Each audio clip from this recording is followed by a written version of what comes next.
Kabar Katolikana, kabar baik untuk Anda. Kabar Katolikana, kabar baik untuk Anda. Sejumlah kabar akan kami hadirkan. Kabar pertama dari dunia internasional, sebuah helikopter jatuh di dekat sekolah taman kanak-kanak menewaskan 16 orang termasuk Menteri Dalam Negeri Ukraina. Detik.com melaporkan helikopter terjatuh di dekat sebuah taman kanak-kanak yang ada di luar ibu kota Kiev, Ukraina. Sedikitnya 16 orang tewas dalam insiden tersebut, termasuk Menteri Dalam Negeri Ukraina. Seperti dilansir AFP hari Rabu 18 Januari 2023, sebuah video yang beredar secara online menunjukkan situasi usai insiden terjadi pada hari itu waktu setempat.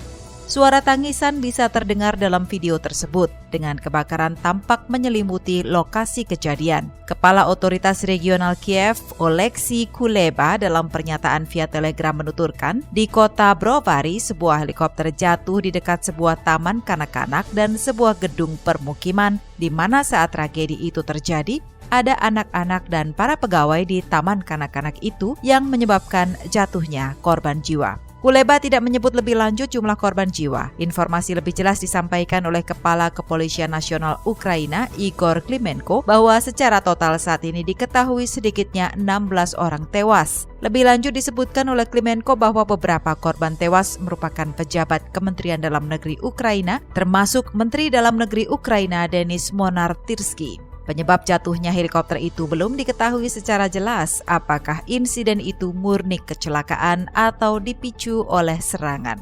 Kota Brovary yang menjadi lokasi jatuhnya helikopter itu berjarak sekitar 20 km dari ibu kota Kiev.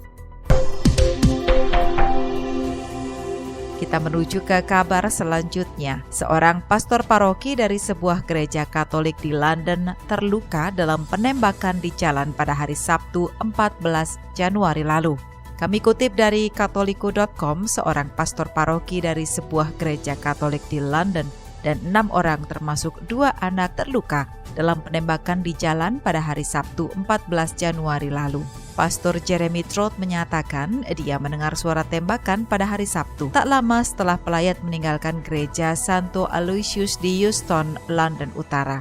Misa pemakaman untuk Sarah Sanchez yang berusia 20 tahun dan ibunya Fresia Calderon yang meninggal di bulan November dan baru saja berakhir di dalam gereja. Pastor Jeremy mengatakan kepada Sky News bahwa ia sedang berada di dalam gereja ketika terdengar suara seperti ledakan besar dan orang-orang bergegas kembali ke dalam gereja sambil berlari dan berteriak, "Ada tembakan."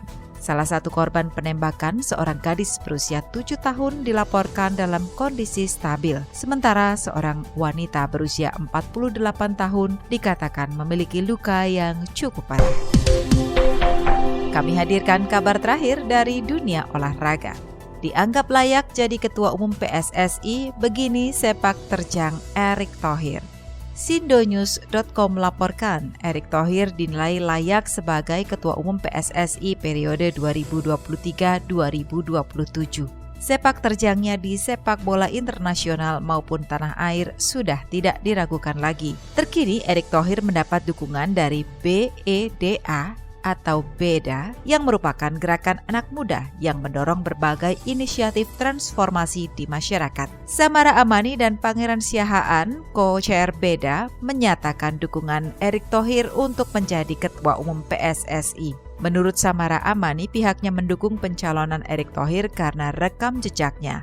Apalagi Erick bukan orang baru dalam dunia olahraga di Indonesia. Sebelumnya dia pernah mengelola Inter Milan, salah satu klub legendaris di Serie A Italia. Sementara di Indonesia pernah menjadi pengurus Pusat Persatuan Bola Basket Seluruh Indonesia periode 2006-2010. Demikian kabar Katolikana kali ini. Kita jumpa lagi di kabar Katolikana berikutnya. Demikian kabar Katolikana. Dapatkan kabar-kabar baik lainnya hanya di Radio Katolikana. Sampai jumpa.